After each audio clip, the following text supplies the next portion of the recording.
Ja, živijo, dober dan. Sem Matevž Iran, magister inženir prehrane. Ta naziv sem pridobil na Biotehniški fakulteti v Ljubljani.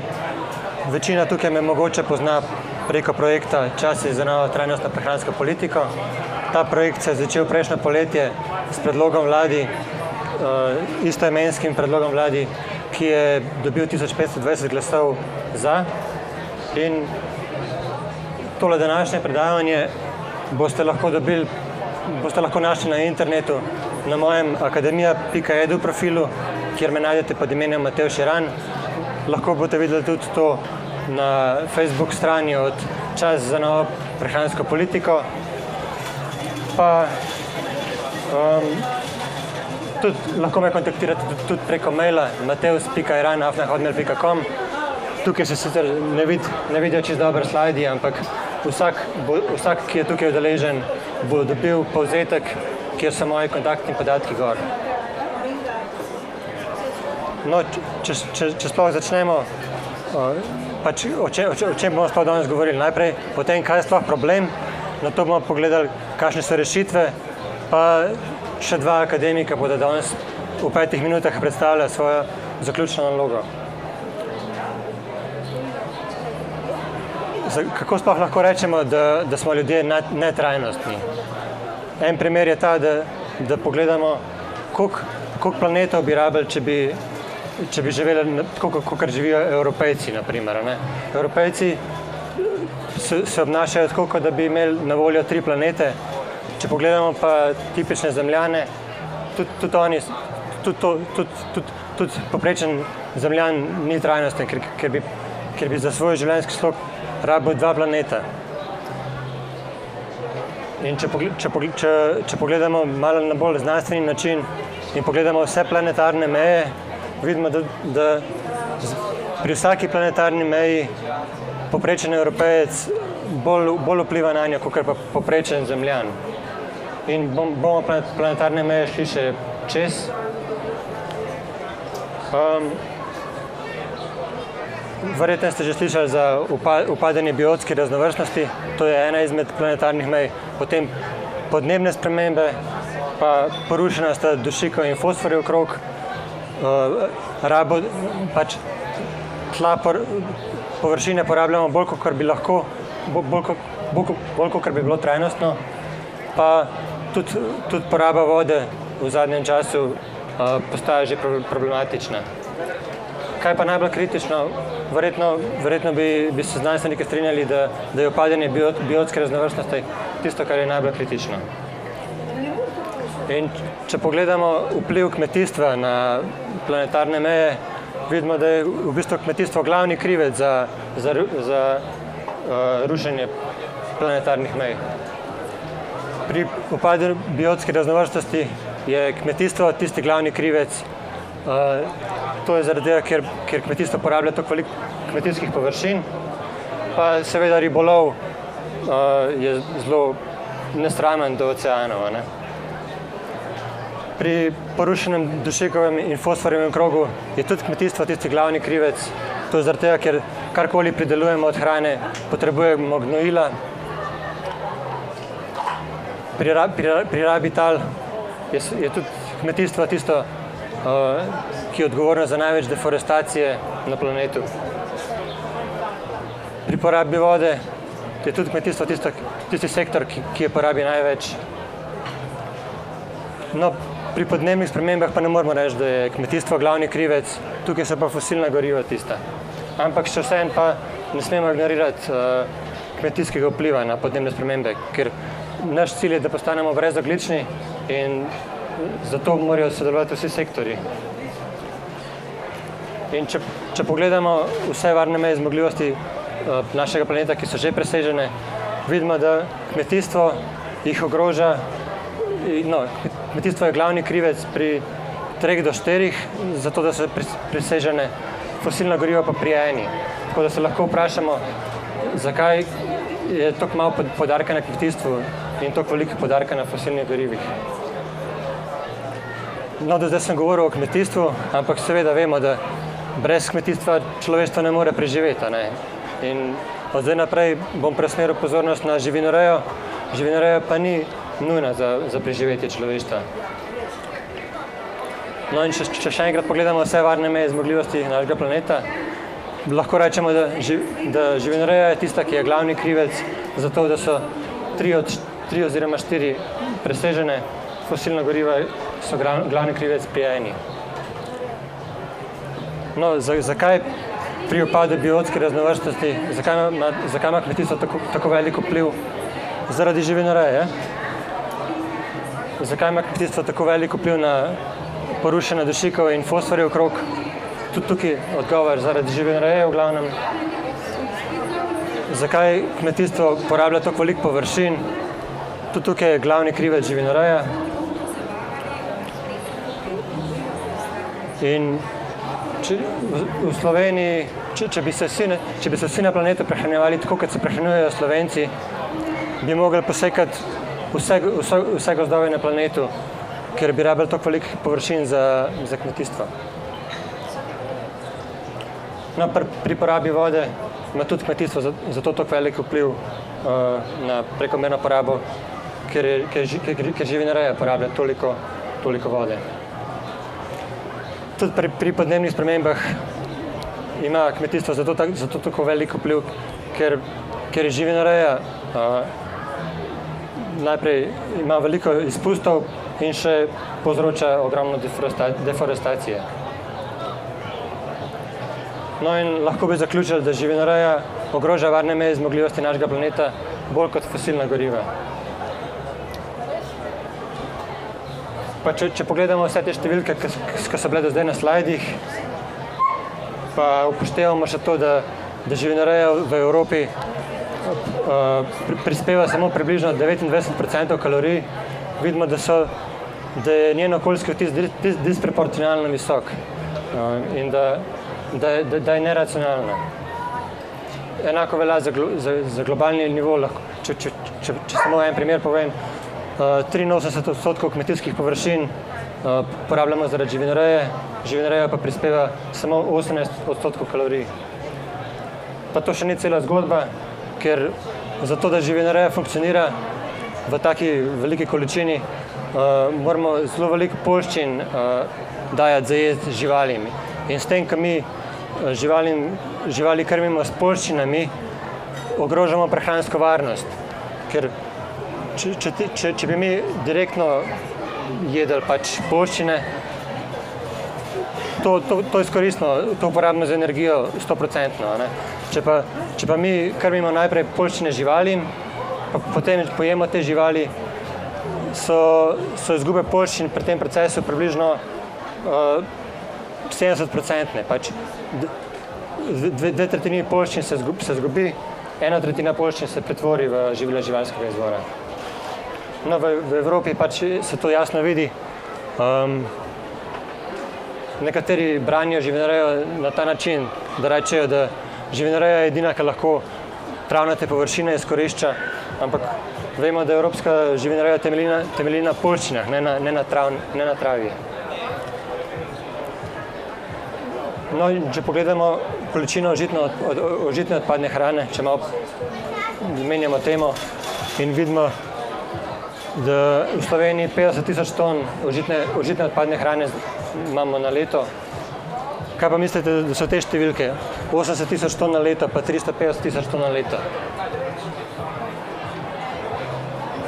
A bi kdo ugibal? To so izgube v živinoreji, izgube poljščin v živinoreji. Samo malo bližji drž mikrofon, ker se to slabo sliši. Ja, to že cel dan tako. 350 000 ton na leto približno izgubimo žit v živinoreji, ker je proces krmljenja poljščin tako neučinkovit. No, tako da, če hočemo poskrbeti za prehransko varnost ali pa za samo oskrbo Slovenije, je ključno to, da nehamo živali krmiti z žiti. Če pogledamo še statistike, vidimo, da 2-krat več žit pojedo v Sloveniji živali kot pa ljudje. Pa v Evropi je približno enako. No in če pogledamo, to sem zdaj šel čez problematiko in kakšne so rešitve, jaz predlagam. Ena od enostavnih stvari za posameznika je ta, da si izračuna, kakšen je njegov okoljski odtis. Prej sem rekel, da Evropejci živijo tako, kot da imajo na voljo 3 planete. In če greste na footprint calculator, si lahko izračunate, koliko planetov pa vaš življenjski slog zahteva. In kaj mislite, da je prvo vprašanje pri tem kalkulatorju? Se navezuje na prehrano in na živila živalskega izvora. No, če bi na planetu vsi postali vegani, bi se močno znižal prehranski ogljični odtis, raba zemljišč bi se močno znižala, tudi za eutrofikacijo voda bi bilo to dobro. Eutrofikacija voda je povezana z uhajanjem gnojil v vode. Pa seveda na biodiverziteta bi tudi to imel blažilen učinek. In če vemo, da bi prehod na veganstvo imel tako močan vpliv, mora tukaj sodelovati tudi politika. Ne moramo vse prepustiti posameznikom. In kaj lahko politika naredi? Prva stvar, kaj lahko naredijo že letos, je ta, da se posodobijo prehranske smernice in smiselno bi bilo razpoloviti priporočeno vnos živil živalskega izvora. Za ta ukrep imamo na globalnem nivoju že dosti primerov dobre prakse, tako da to ni težava zelo hitro implementirati. Če pokažemo, naprimer, naš zdrav krožnik iz leta 2009 temelji na The Eat Well Plate iz leta 2007, ki je iz Velike Britanije. In za ta Eat Well Plate vemo, da je že zastarel. Naš zdrav prehranski krožnik pa se še zmeraj ni posodobil. Tako da lahko bi se zgledovali po Veliki Britaniji, naprimer, ki so v Veliki Britaniji so leta 2016 ustvarili Eat Well Guide. Tukaj je živil živalskega izvora približno 2-krat manj kot v prejšnji različici iz leta 2007. Pa v Britaniji so uvedli tudi vegetarijanski Eat Well Guide, ki, če primerjamo te dve slike, vidimo, da je zelo podoben, pač vse jedemo. In če država pokaže vegetarijancem, kako jesti zdravo, je to zelo dober vpliv na to, kako močno se gibanje širi. No, v Kanadi so tudi posodobili letos prehranske smernice. Smernice iz leta 2007 so vsebovale približno 20% živil živalskega izvora. V letošnjih smernicah se je tudi ta procent razpolovil, tako da v kanadskih smernicah je zdaj samo še približno 10% živil živalskega izvora. In ko Kanadčani govorijo o proteinskih živilih, najprej omenjajo stročnice, oreščke, semena, sojin napitek, tofu, tako da najprej živila rastlinskega izvora. In potem letos je nastal tudi Planetary Health Plate 2019, ki ima tudi približno 2 do 3-krat manj živil živalskega izvora v primerjavi z našim zdravim prehranskim krožnikom. Eden izmed znakov za to, da se mogoče stvari spreminjajo tudi v Sloveniji, je ta, da so na Nacionalnem inštitutu za javno zdravje objavili članek Prehrana za zdravje ljudi in planeta, kjer so povzeli Eat Lancet Commission report, ampak pač to se še ne pozna na prehranskih smernicah, mogoče se pa bo. Pa tudi Ministrstvo za okolje in prostor je objavilo povzetek tega Eat Lancet reporta. Naslov dokumenta je Zdrava prehrana iz trajnostnih živilskih sistemov. Tako da tudi Ministrstvo za okolje mogoče bo tukaj sodelovalo, mogoče bomo malo imeli trajnostne prehranske smernice. Samo še Ministrstvo za kmetijstvo je tisto, ki dela probleme. Ne? Ministrstvo za kmetijstvo pa podpira živinorejo s subvencijami. No in ko omenjam subvencije, v tem desetletju, ki prihaja, bi bilo smiselno kmetijske subvencije preusmerjati iz živinoreje v pridelavo trajnostnih rastlinskih živil. Ker trenutno, če pogledamo prehranske smernice, vidimo, da če so trajnostne, da je živil živalskega izvora približno 10%, v okviru kmetijske politike pa živinorejci dobivajo približno 70% neposrednih plačil, torej teh subvencij. Tako da je zelo neskladno, kaj dela kmetijska politika, pa kaj dela prehranska politika.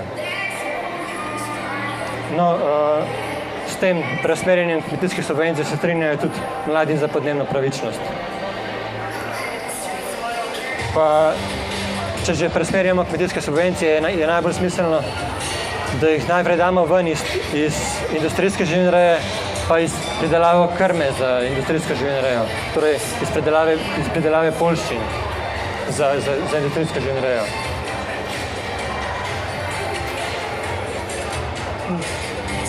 No, pa seveda znanost tudi to podpira.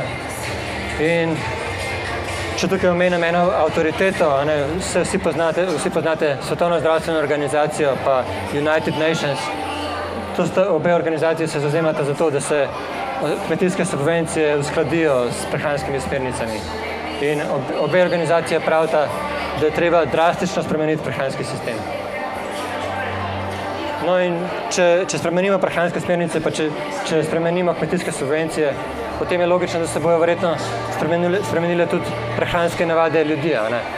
Seveda z zamikom, mogoče do leta 2030, in smiselno je za ljudi postaviti ta cilj, da se do leta 2030 razpolovi povprečen vnos živil živalskega izvora, pa enako tudi velja za pridelavo živil živalskega izvora.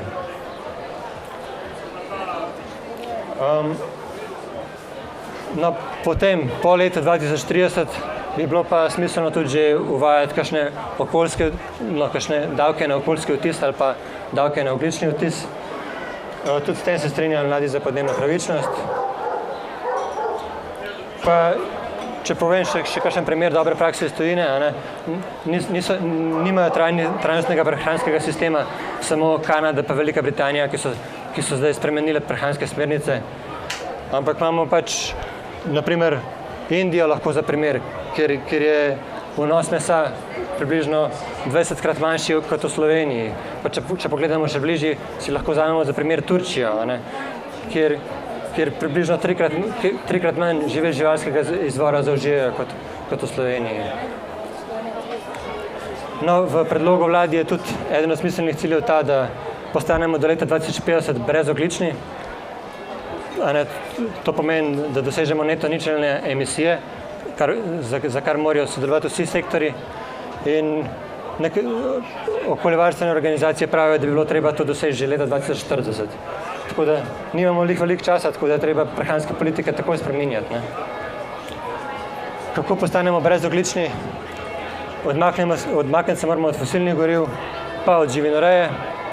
In s tem, ko se odmikamo od živinoreje, se sprosti ogromen kmetijskih površin in to lahko uporabimo za pogozdovanje.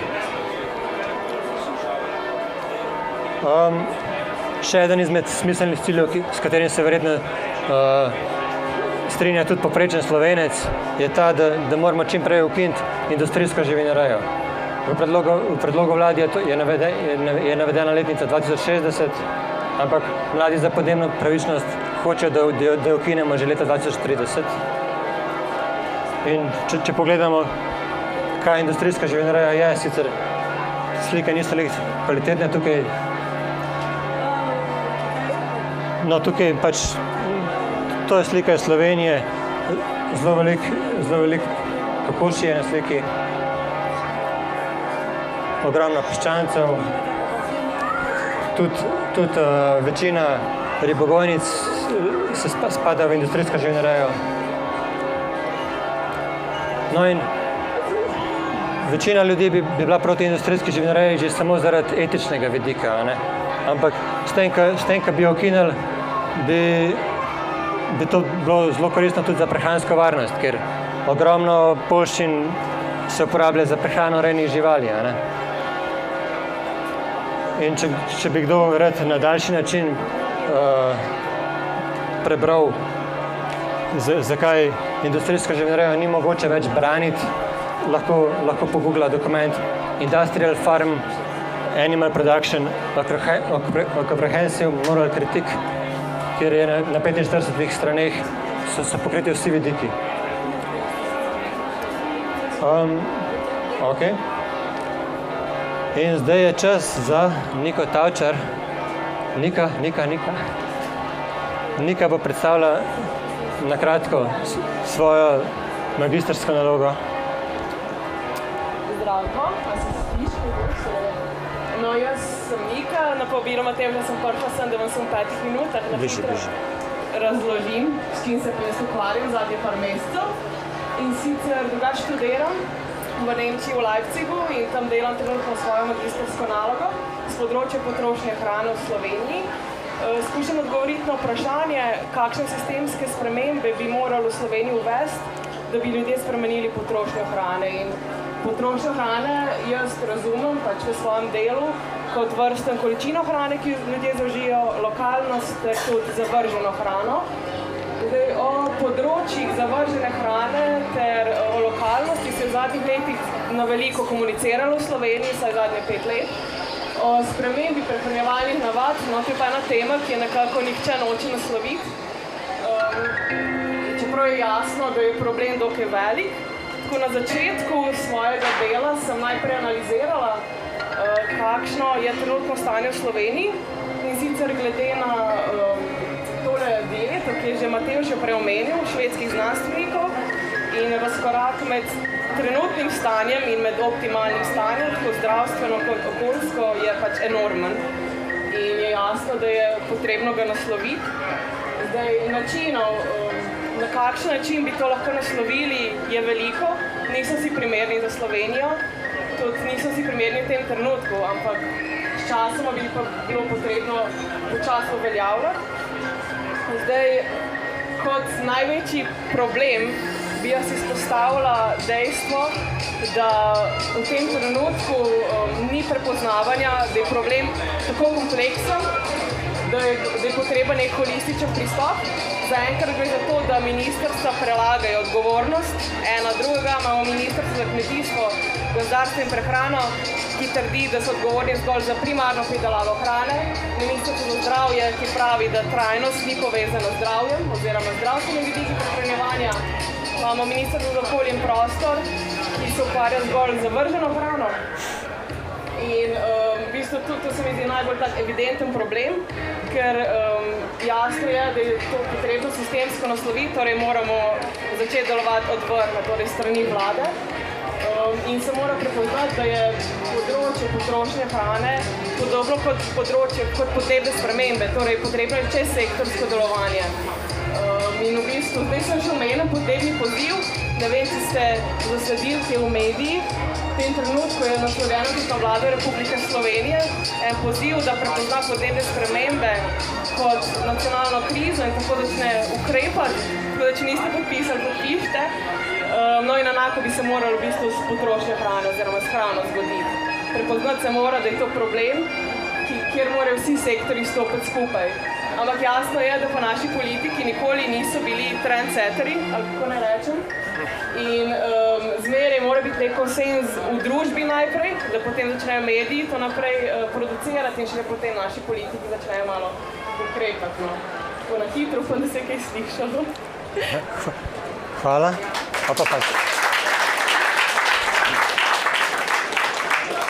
Pa vabim še Roberta Tonija, ki bo tudi predstavil svojo diplomsko nalogo. Na kratko, ne? No, časa imamo še kar dosti. No. Živijo, se slišimo. Jaz bom pa predstavil svojo diplomsko nalogo, ki je pa v bistvu, jaz študiram geografijo in sociologijo, tako da je skupna diplomska naloga in je v bistvu Nač, kot piše naslov, vpliv spremembe prehranskih navad na zmožnost samooskrbe Slovenije. In zdaj, ključna stvar, kar sem delal v celi nalogi, je to, da sem najprej, seveda, razlog, zakaj sem se spravil sploh to nalogo delati, je zato, ker pač na filozofski fakulteti sem prepričana, da bi mogli biti najbolj ažurni glede, ne vem, socialnih problemov, glede problemov države in tudi seveda ekoloških in podobno, pa niso, ne. In recimo geografija je en čist tak primer, imamo tudi predmete, kot je ekološka geografija, imamo predmete, kot so, ne vem, humana in podobno, pa se ne ukvarjajo s temi zadevami, ko bi se mogli dejansko, ne. In zadeva je taka pač, da imamo recimo profesorje, ki sicer omenijo, da je živina največji onesnaževalec okolja, kar je, trikratni, ampak da ja, da v bistvu, ja, ampak kaj pa bomo, ne, sej pač jemo še vedno naprej tako, kot jemo, imamo vsi smartfone in podobne stvari, to se bo obadal s temi zadevami, ne, še vedno imamo šoštan in podobno in ne da nobene prave rešitve dejansko, kaj ukrebati in kaj narediti, no. In zato sem se tudi jaz odločil, da bom pač v bistvu malo tudi izvolil to zadevo in mogoče svojo nalogo malo odprl tudi na socioloških področjih, ne vem, debate v smislu, ok, pravice živali, ne, specizem, enakopravnost in podobne zadeve, ne, niso samo ljudje, to je problem. Tako da, v bistvu, kar sem pol naredil, je, da sploh dobiš pozornost raznih geografov in sociologov, moraš najprej ogromno njihove literature predelati in navesti, da si pač predelal vse njihove profesorje in podobne ljudi.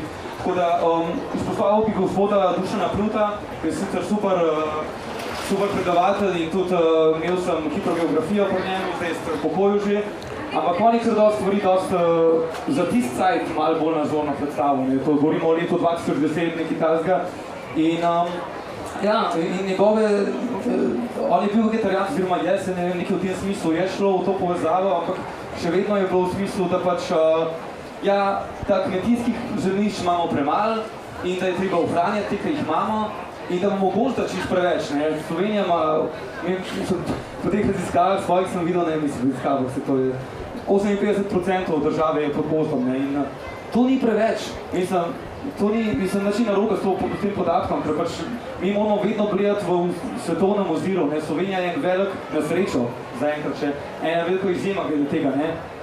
Po svetu se dogajajo desertifikacije in ostali procesi, širjenje puščav in podobne zadeve in mi smo ena zelena oaza trenutno še, ampak ne moramo potem, no je pač nekako naloga oziroma ideja Pluta je bila, da pač enostavno zmanjšamo količino gozdov in da bomo na tak način ohranili kmetijske površine.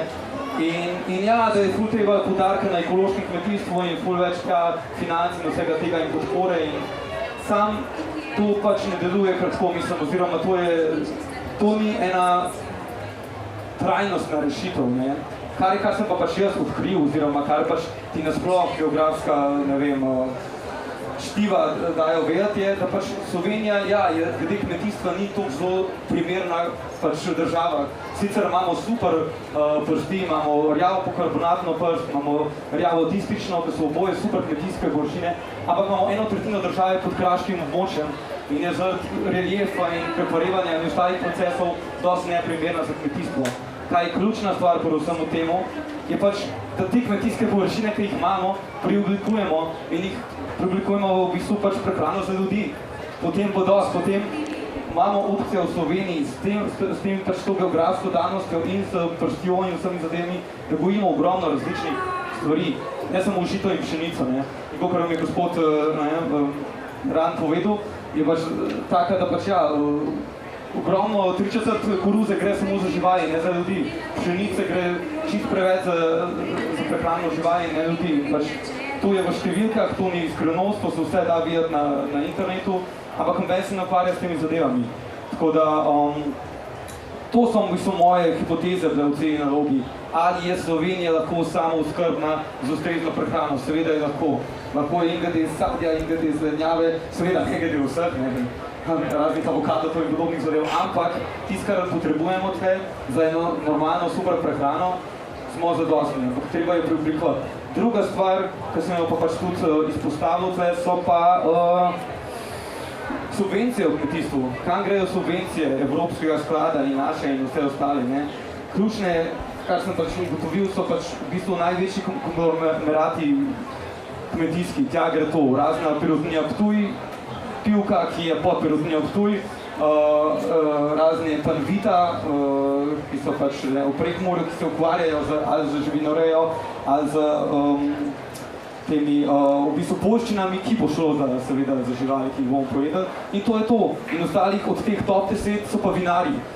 Tako da super, ste zelo fajn, da imamo pač super vinorodne, pač ne vem, in da imamo določene sorte vina, ampak lahko bi recimo to šlo v ekološke kmetije ali pa ostale kmetije, ki se ukvarjajo dejansko z rastlinsko prehrano. Jih imajo ogromno. Tako da to dvoje sem poudaril, pol glede sociološkega spektra sem vključil tudi to, da pač ta trenutni način našega kmetovanja pač zelo škoduje nasploh tudi človeku in našemu, ne vem, prepadu med bogatejšimi in revnejšimi in podobne zadeve, ker pač kmetijstvo je samo en obrat, kjer spet peščica ljudi služi, medtem ko večina ne. In pač tisti lastniki vseh teh večjih kompleksov vračajo denar naokoli, še vedno dobivajo te subvencije in degradirajo okolje, katero pa je bilo že poudarjeno, nekako zelo nujno ga potrebujemo ohraniti, zelo nujno je pa treba narediti korenite spremembe. Tako da jaz si želim s to diplomsko nalogo malo, ne vem, tudi seveda nekaj predavanja in to, seveda diplomska naloga še ni končalna, zato govorim tako bolj pošalno, ne govorim to v številkah, ampak ko bo malo, pač bi res želel, da pač nekako se tudi sama znanost in sam kader na fakultetah zbudi in začne malo drugače, malo odpreti svoje znanje, malo gledati dejanske rešitve in nove generacije učiti, kako delovati in kaj dejansko narediti, če se želijo dejansko kakšno prihodnost, po letu 2050, mogoče, ne vem. Tako da, to je to, no. Dosti izzivalna zadeva, ampak ogromno kadrov sem pokril, tako da to bo to, no. In če pač ljudje potem začnejo razmišljati v tej smeri, seveda treba jih postopno drugače ne gre, tako da mislim, da je Ranova način Vrhovša pač zelo korektna in mislim nekaj, kar bi pač vlade mogle nekako vzeti v razmislek in da se bo pač potem začeli premikati v take vode, k more. Evo, to je to za enkrat.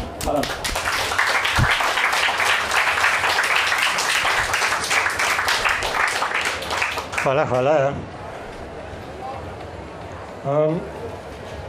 No, če še enkrat tukaj za konec omenim, ta predlog vladi Čas za novo prehransko politiko je dobil 1520 glasov podpore in je tisto leto bil najbolj glasovan predlog vladi, tako da bi ga bilo res treba vzeti resno, ampak ministrstva, ki so se prvič odzivala, ga niso vzela resno. Mogoče zdaj letos, ko z zamikom gledajo na to, bi se mogoče odzvala drugače. Sicer pa, če pogledamo organizacije, ki se ukvarjajo, ki so za to, da se zmanjša vnos živil živalskega izvora ali pa vnos mesa ali pa vnos živinoreje, teh organizacij zdaj že ogromno. Tudi v Sloveniji smo videli, da tudi Levica nekaj o tem pravi, pa povežimo se. Mogoče bomo malo kam prišli tudi v Sloveniji. In tukaj za konec omenim še YouTube video, tudi čas je za novo trajnostno prehransko politiko, odmaknimo se od živinoreje, to lahko najdete na YouTubeu, pa predvsem morate to deliti s politiki, ker pač politika tukaj skoraj nič ni na tem predavanju. Pa pošljite take stvari ministrstvom, ker se morajo ukvarjati s tem.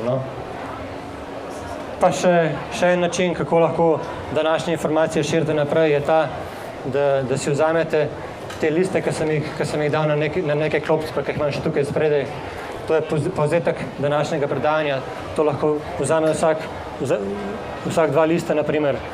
In to, ne samo, da to preberete vi, to delite z mamico, z očijem, dajte za prebrati družinskim članom, prijateljem. In to je to od predavanja.